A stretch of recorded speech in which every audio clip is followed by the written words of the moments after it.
Two or more companies represented by separate attorneys often want to coordinate on strategy and share information, but to do so in confidence. In many cases, companies look to a joint defense agreement, or more accurately, a common interest agreement. When can such an agreement be used, and what are the benefits and risks? That's today on Liability Watch.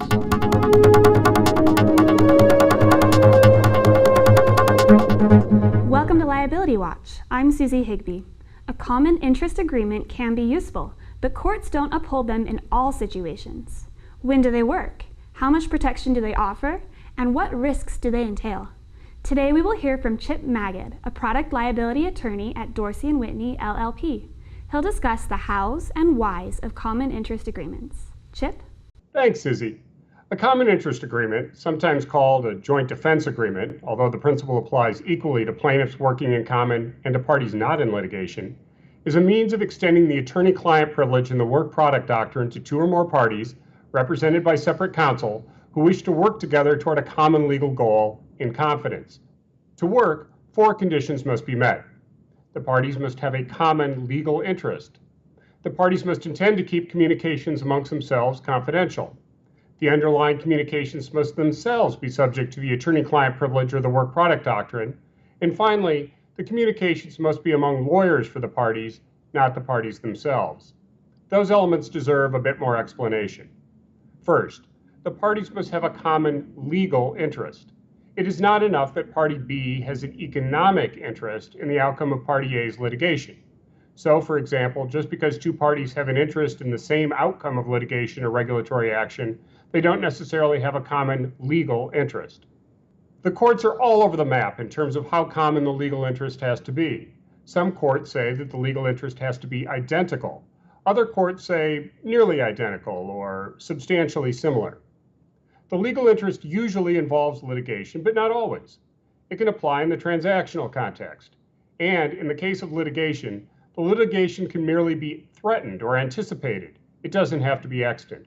Next, the parties have to demonstrate an intent to keep their communications confidential. That's where a written agreement comes in handy. Although a written agreement is not required for the common interest doctrine to apply, a written agreement helps immeasurably as proof of intent and as to when the parties first intended to keep their communications confidential.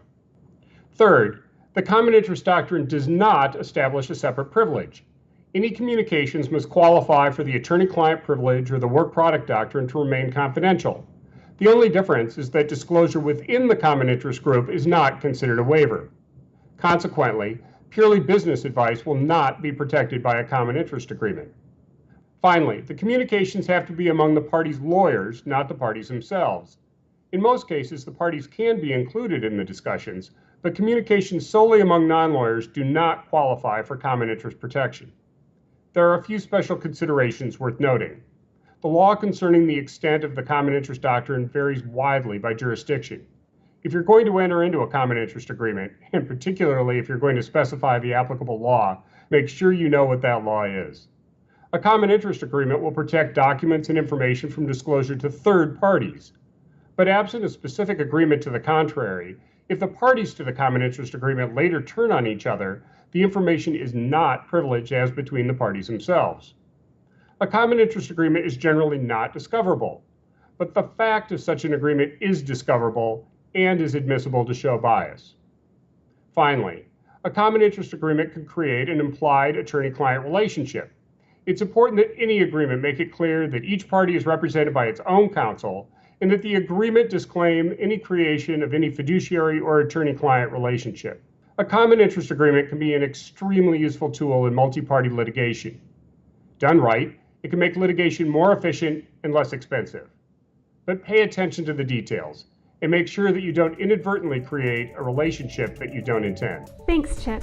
To request a copy of Dorsey & Whitney's no-cost guide to common interest agreements, follow the link on your screen. If you'd like more information about Dorsey's safety audit and litigation prevention solutions, contact Chip or visit dorsey.com. I'm Susie Higbee for Liability Watch. Thanks for watching.